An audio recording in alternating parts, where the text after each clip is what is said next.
しいただいたのがいつ頃だ。僕ちょうど不良者のドラマをやってるタイミングでして、撮影入ってて、でヤクザの若頭役っていう風な感じで最初はでも来ましたね。 BL ものも僕自身があんまり見たことなかったんで、ちょっといろいろとヤクザ BL どういう状況だっていうのが結構入り口でしたね。あとやっぱ僕自身今年治安悪めの役が続いてヤクザまで行ったかっていうところはちょっとありましたね、イメージ。はい。でもきっかけとしてはそこでちょっと僕自身も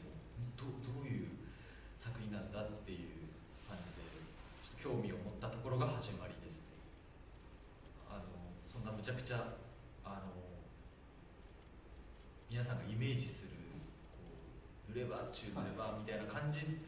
のボーイズラブっていうよりかは、なんか純愛というか純粋な恋愛っていうんですかね、なんかそういうものに近いっていう感じでは聞いてました。はい、いや正直めっちゃ正直話すと本当にイメージがつかなすぎたんで、大丈夫かな、できるかなってのは結構最初思いましたね。現場入る時も思ってたし、もちろんボーイズラブっていうジャンルを見たこともなかったんで、僕的にはこうタイプ的には違うから、やっぱそっちをまず理解しなきゃいけないところからだったんで、正直言うと心配が結構大きかったですね。はい。まあゴリヤクザだなっていうセリフだけ見た時にはそう思いましたね。やっぱ冒頭のシーンから僕が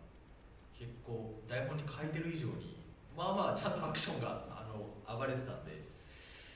それで結構ちゃんと怖い感じなんだなっていうふうなのは思いましたね。でもなんか分かりやすく、なんていうんですか、おいこらとか、なんか俺は怖えぞ、俺ヤクザだぞっていうのが前面に出てない役っていうか、なんか静かな中にもこいつはやべえやつだっていうのがなきゃいけないキャラクターだなってのは結構すぐ読んですぐやっぱ思いましたね。でもそこからやっぱ恋愛っていうリンクがちょっとまた別だったので、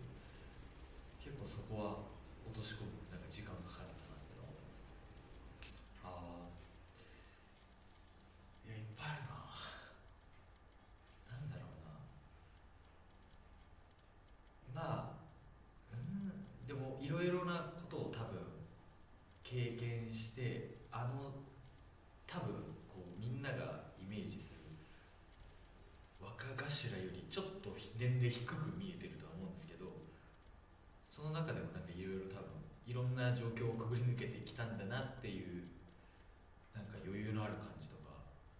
そういったところはシンプルになんかモテるようなキャラクターではありますよね。すごい思います。だからあんま動じるイメージがないっていうか、だから今回の作品でなんていうんですかね、その恋愛部分って多分結構意外にそこ見えきないんだみたいな、そのギャップはあるようなキャラクターかなとは思います。はい、なんかアクションとかはもうなんかむしろ楽しく全然大丈夫だったんですけど、なんだろう、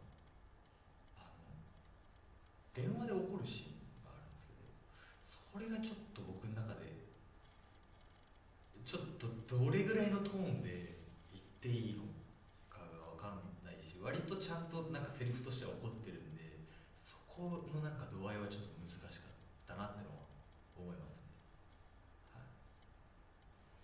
そこも難しいですよね。なんか不良ものとちょっとまたちょっと違うから、なんか貫禄みたいなのも多少なりとも必要じゃないですか。やっぱそこがアプローチ、どうなんだろうな。でも結構塊容赦のない映画とかはその期間よく見てましたね。決してハッピーエンドで終わらないようなとか、そういうのを見て、なんかできるだけテンション感はなんかそっちに、なんかローの方に持っていくようには多分自然としてたかなっていうのは思います。はい。あんまでもそこはなんか違いつけようっていう見え方までは考えてなかったですけど、違うなっても思ったんで、僕の中で。僕なんかちょっともしかしたら通ずる部分あるかなと思って、本当前のドラマの次の日ぐらいにはこっちがもう始まったんで、前のドラマがクランクアップして、あ、意外にそこでやばい、本読みした時にこれ全然違うってなって、それこそその余裕がある感じを見せるっていうのは結構、なんかそのセリフに乗っけて言うのは大変だったところはあるかもしれないですね。本当ヤクザ×ボーイズラブっていうのがもう最初意味わかんなすぎてだから、そのどこまでヤクザしすぎたらなんか逆にボーイズラブの方にいけないなみたいなのもあったんで、ちょっと好きっていうか、例えばヤンが言ってた言葉を調べるシーンとかもなんかそこでちょっとなんか隙を見せないと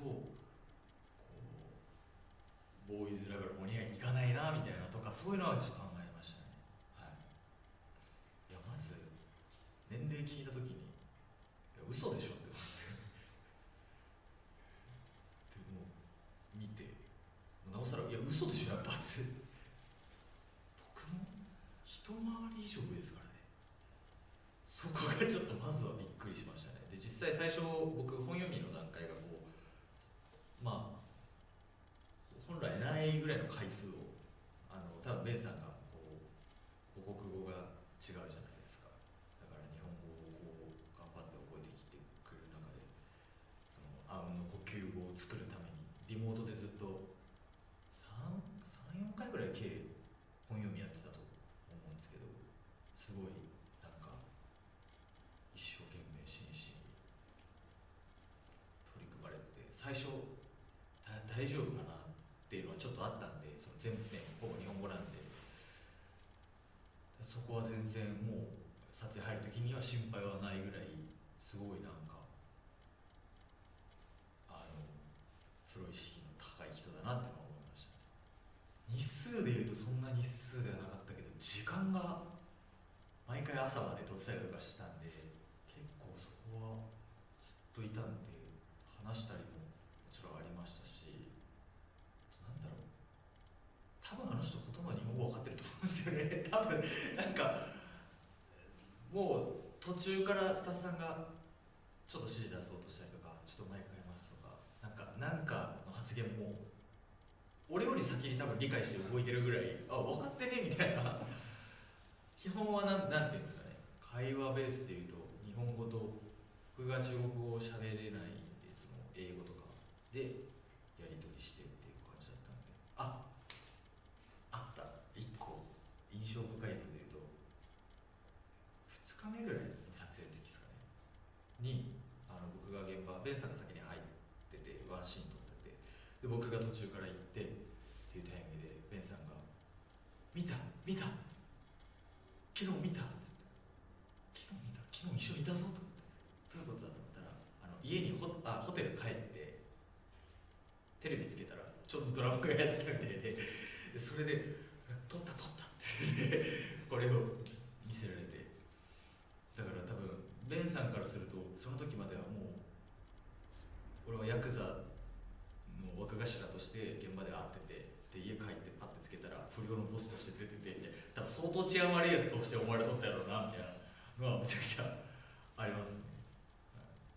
ベンさんからメッセージもらって、台湾来る機会があったらぜひ一緒にご飯食べましょうっていう感じだったんで、本当にちょっと台湾に行って、僕も本当台湾がなんていうんですかね、お世辞の好きとかじゃなく10回以上一人で行ってるんで、なんか僕はは台湾が結構僕にとってルーツなんですよ。もともと芸能界こっちに入るまで、日本でやる前まで台湾の方で芸能界目指した時期もあったんで、まあいろいろちょっと話すのは長いんですけど、そういう時期がすごいあったんで、こういう形でまたベンさんにこう仕事で関わって、また来た時に一緒にご飯行こうっていうふうにやっぱ言ってもらえるのがすごい嬉しいなっていうのは思いますね。だからちょっとこの作品が結構すごいなんか噂によるとすごい反響があるとのことで、もちろん台湾の方でも香港の方でも日本もそうですし、なんかこれをきっかけに台湾に行けたらちょっと嬉しいですけど、そしたらもうベンさんとは仕事でもプライベートでもご飯行くと思います。はい。現場での撮影の時とかってことですよね。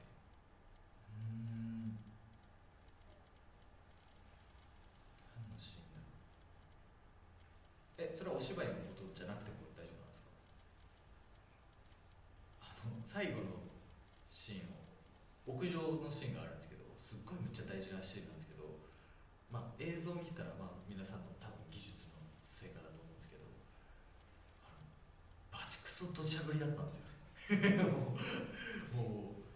えぐいぐらい急に雨が降り出して、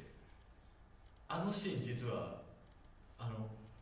けてさらになんかそのゲリラ豪雨みたいな、本当に台湾のなんかスコールみたいな天気ですぐやんですぐ降ってみたいな、だからすごいなんていうんですかね、あのシーンは多分気持ち的にむちゃくちゃお互い結構やばいここ頑張らなきゃっていうタイミングで雨降ってきてテント入って、そしたらもうテントにもう水がブワーってなってきたからやばいってなってテントが崩れるってなるぐらい降ったんで、また戻ってで30分後また入ってっていうのの繰り返しだったんで、結構そこは印象深いですね。お互いでもその時はあんま喋らずないように多分してたんで、そのシーンがシーンだったんで、だからおいやめえって思いながら多分向こうも結構大変なシーンだったなってのを思ってると思います。はい。その時が雨なんですよ。それが雨だったんですよ。一回キスしてはけて帰ってきたわみたいな感じだったんで、僕としてはやっぱり今もうどういう気持ちになって感じ、うわーみたいなは正直最初なってて、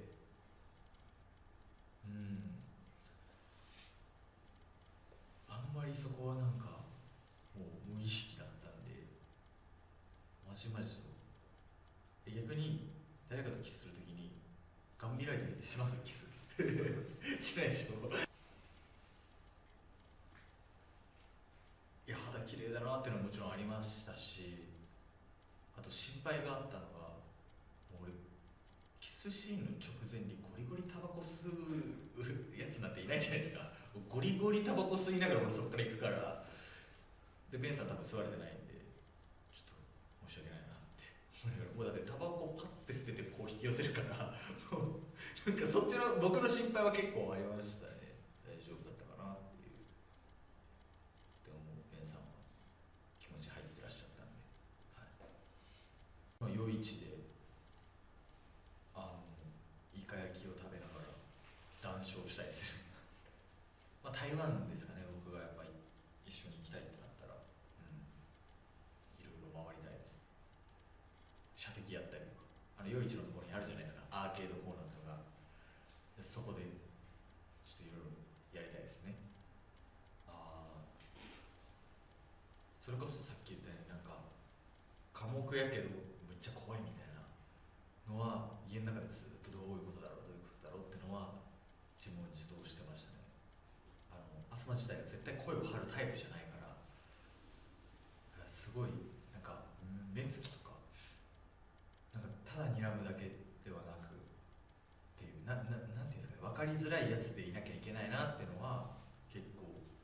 そこが僕にとってこの作品で一番こう課題になるところだなっていうのはなんか思って、結構そこを注意しながらやりました。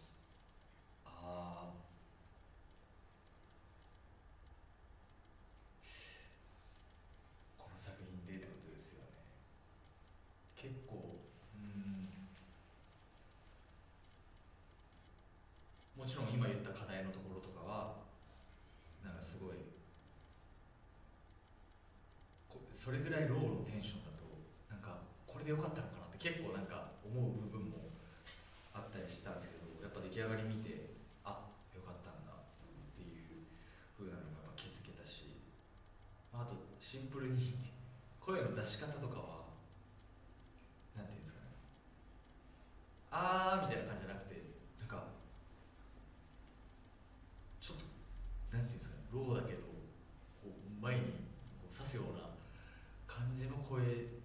色で行こうっていうのは結構僕の中で決めてたんで、な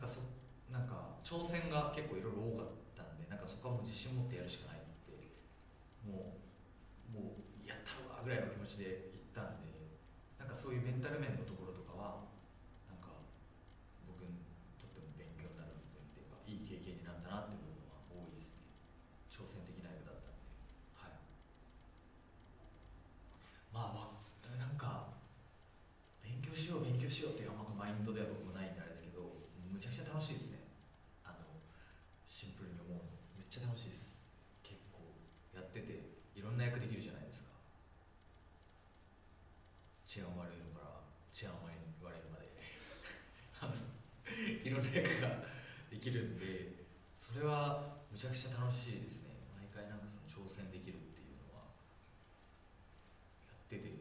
幸せを感じるっていうか、で僕自身もキャリアとしてなんかステップアップしていきたいっていうのがあるんで、なんかそういうのが、なんか大枠で見てもなんか一歩一歩進んでる感じも楽しいですし、こう毎現場違う役をやらせてもらうことの楽しさとかもすごいありますね。なんか今まで YouTube 僕やってた時があったんで、その YouTube ずっと活動してた時は全部01で自分が何かを作らなきゃいけないけど、やっぱり今あるものをいただいた台本にどれだけ近づけてそれを超えていけるかみたいな経験があんまそういうのがなかったんで、僕としては結構、楽しいですね。なんか必要とされてるっていう感もあるし、それを超えてやるっていうなんかハングリー精神とかもやっぱ常にメラメラしてるから、だからそれをぶつけれるのがお芝居だったんで、それはめちゃくちゃ幸せですね。はい。むっちゃあります。むっちゃあります。なんかそれこそむちゃくちゃ治安悪いやつもマジでやってもいいし、でもなんか僕キラキラ王道系とかもちょっとやってみたいんですよ。それはもともとやってみたいかっていうよりかは、僕にとっては結構それは挑戦になるっていうか、イコール治安悪い役をやることが多いんで、逆になんか純粋な役とかはやったことがないから、むちゃくちゃ挑戦してみたいなっていうのはそこはありますね。むしろそっちの方が最初、うわこれどうすればいいんだって苦労するところあるかもしれないですね。逆かもしれないですね。多分あんまりこうちょっと僕特殊な役が多いんですよ、どの作品でも。だからがっつり悪かって言われたらちょっと読めないサイコパスみたいな、ウェイみたいなのが多かったりするんで、なんか逆にそっちにやってみたいなとかはありますね。はい。顔結構いいんで、そういうのも悪くはないと思うんですけどね。はい。いや、やっぱ圧倒的海外の力が今すごいこう皆さん、僕のインスタとかにも海外のフォロワーさんが増えたり、あとはそもそもこの作品自体が結構、要はバズってるじゃないですか。だからコメント欄とかやっぱ見ると海外の人すっごい多いっていうか、その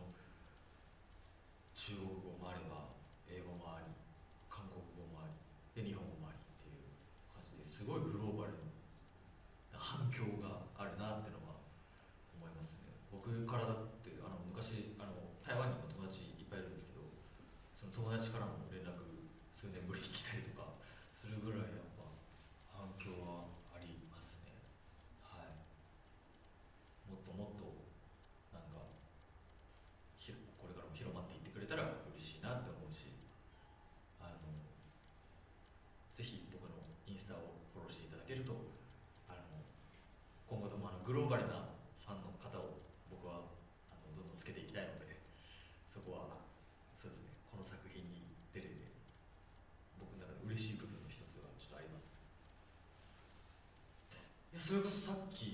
作品イライブリに皆さんとお会いしてこう見せてもらったんですよ。台湾の現地での報道、なんかテレビとかでめちゃくちゃ報道されてるって聞いたんで、それを初めて見て、ちょっとやべえじゃんと。急に僕の中でもこう、なんていうんですかね、尿意が増してきて、すぐトイレ行きました、その後。なんかちょっと、シャレにならんことになっとるみたいな感じで、シンプルに嬉しいですけどね、やっぱ、こうやって報道されてるんだってのもあって、なんか、逆にこれぐらい反響が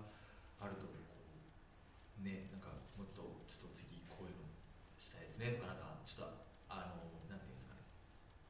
ポジティブな話がより飛び交うようになってるなってのはあるんで、もしかしたら僕はこれきっかけで台湾になんかねお仕事行くかもしれないですよね。はい、そういう期待も含ませながら今答えてます。まあこの作品を見て知ってくださってた人が結構いっぱい海外の人でいると思うんですけど、僕自身もまだまだ日本も含めですけど、いろんな活動を今後ともお芝居の活動を多分していくの